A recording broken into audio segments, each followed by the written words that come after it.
1 एप्रिलपासून रेल्वे दंड आणि पार्किंगपर्यंत सर्वत्र ऑनलाईन पेमेंट सुविधा सुरू करणार। विना तिकीट प्रवास करणाऱ्या प्रवाशांकडून QR कोड स्कॅनिंगच्या माध्यमातून दंड वसूल केला जाईल।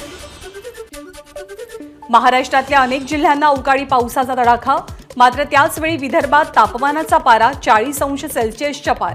होळीनंतर तापमानात आणखी वाढ होण्याची शक्यता। छत्रपती संभाजीनगरमध्ये दुष्काळाच्या झळा, 5 जिल्ह्यातील 399 गावं आणि 91 वाड्यांना 606 टँकरनं पिण्याच्या पाण्याचा पुरवठा। आगामी 2 महिन्यात टँकरचा आकडा 1000 पर्यंत वाढण्याची भीती। लातूर शहरात जोरदार वाऱ्यासह पावसाची हजेरी, एकीकडे होलिका दहन तर दुसरीकडे तुफान पाऊस असं चित्र अनेक ठिकाणी पाहायला मिळालं। धाराशिवमध्ये यंदा दुष्काळ सदृश स्थिती, सास्तूर गावातील शेतकऱ्यानं 3.5 लाख रुपये खर्च करून बोरवेल खोदल्या, पण या बोरवेल कोरड्या पडल्यामुळे शेतकऱ्यासमोर मोठा प्रश्न उपस्थित झालाय। त्यामुळे या शेतकऱ्यानं उभ्या उसात जनावरं सोडली। राज्यातल्या धरणसाठ्यामध्ये केवळ 40% पाणीसाठा शिल्लक, तर मराठवाड्यातल्या धरणांमध्ये केवळ 21% पाणीसाठा। ठाकरे गटाची लोकसभा उमेदवारांची पहिली यादी उद्या जाहीर होणार। ठाकरे गटाचे खासदार संजय राऊतांची माहिती, पहिल्या यादीमध्ये 15 ते 16 उमेदवारांचा समावेश असेल। महाविकास आघाडीची आज संध्याकाळी मातोश्रीवर बैठक, शरद पवारांसह महाविकास आघाडीतले नेते उपस्थित राहतील। जागा वाटपासंदर्भात आजची बैठक निर्णायक आणि अंतिम।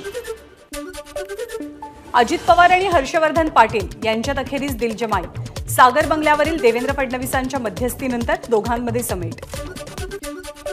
सध्या रोज सुरू असलेली राजकीय चिखलपेक थांबायला हवी, होळीच्या रंगांसारखं राजकारण हवं। धुळवडीनिमित्त काँग्रेसचे प्रदेशाध्यक्ष नाना पटोलेंचा सर्व राजकीय मित्रांना सल्ला। नांदेड लोकसभेचे खासदार प्रताप पाटील चिखलीकरांनी साजरी केली धुळवड, मोदींच्या आशीर्वादानं पुन्हा एकदा विजयाचा गुलाल लागणार, खासदार चिखलीकरांना विश्वास। दिल्लीचे मुख्यमंत्री अरविंद केजरीवाल यांच्या अटकेविरोधात दिल्लीमध्ये 31 मार्चला रामलीला मैदानात इंडिया आघाडीची महारॅली, शरद पवार उद्धव ठाकरे यांना महारॅलीचं निमंत्रण। काँग्रेसमधून शिवसेनेत प्रवेश केलेल्या राजू पारवे यांचं नागपूर विमानतळावर जल्लोषात स्वागत। राजू पारवे रामटेक लोकसभेचे शिवसेनेचे उमेदवार, रामटेकमध्ये राजू पारवे विरुद्ध काँग्रेसच्या रश्मी बर्वे अशी लढत। नागपूर जिल्ह्यामध्ये स्थानिक काँग्रेस नेत्यांच्या झुंडशाहीला कंटाळलो होतो, त्यामुळे काँग्रेस पक्ष सोडला। शिवसेनेत प्रवेश करणाऱ्या राजू पारवे यांचं मत, 27 मार्चला नितीन गडकरींसोबतच उमेदवारी अर्ज दाखल करणार। सांगली लोकसभेच्या जागेवरनं महाविकास आघाडीत चाललेल्या राजकारणाची भाजपचे आमदार गोपीचंद पडळकर यांनी खिल्ली उडवली। संजय काकांच्या विरोधात नेमका कोण पैलवान हे निश्चित नसल्यामुळे लोकसंभ्रमात, पडळकरांची प्रतिक्रिया। शिंदे गटाचे नाशिकचे खासदार हेमंत गोडसे काल रात्री मुख्यमंत्र्यांच्या निवासस्थानी, हेमंत गोडसेंवर कोणत्याही पद्धतीचा अन्याय होणार नाही, मुख्यमंत्री एकनाथ शिंदेंचं आश्वासन।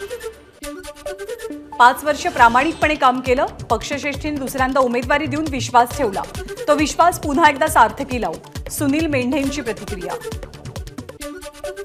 भाजपकडून गडचिरोली चिमूर लोकसभेसाठी अशोक नेतेंची उमेदवारी जाहीर झाल्यावर कार्यकर्त्यांचा एकच जल्लोष, तिसऱ्यांदा संधी मिळाल्याबद्दल नेत्यांनी व्यक्त केला आनंद। राम सातपुतेंना उमेदवारी जाहीर झाल्यावर सोलापूरमध्ये भाजपच्या कार्यकर्त्यांकडून जल्लोष, डॉक्टर बाबासाहेब आंबेडकर चौकात कार्यकर्त्यांची घोषणाबाजी।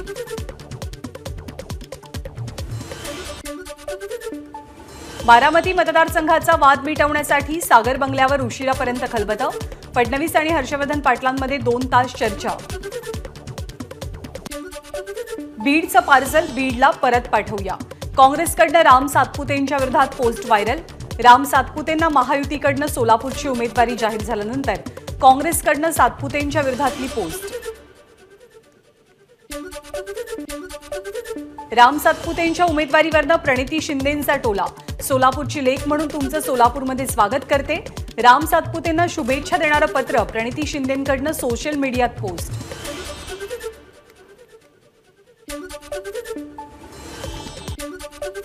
महादेव जानकर महायुतीत परत आल्यावरती अभयसिंह जगताप यांनी केला माढा लोकसभेवर दावा, शरद पवारांकडे केली मागणी, माढ्याचा गुंता वाढला, पुन्हा मोहिते पाटील यांना महत्त्व प्राप्त होण्याची शक्यता.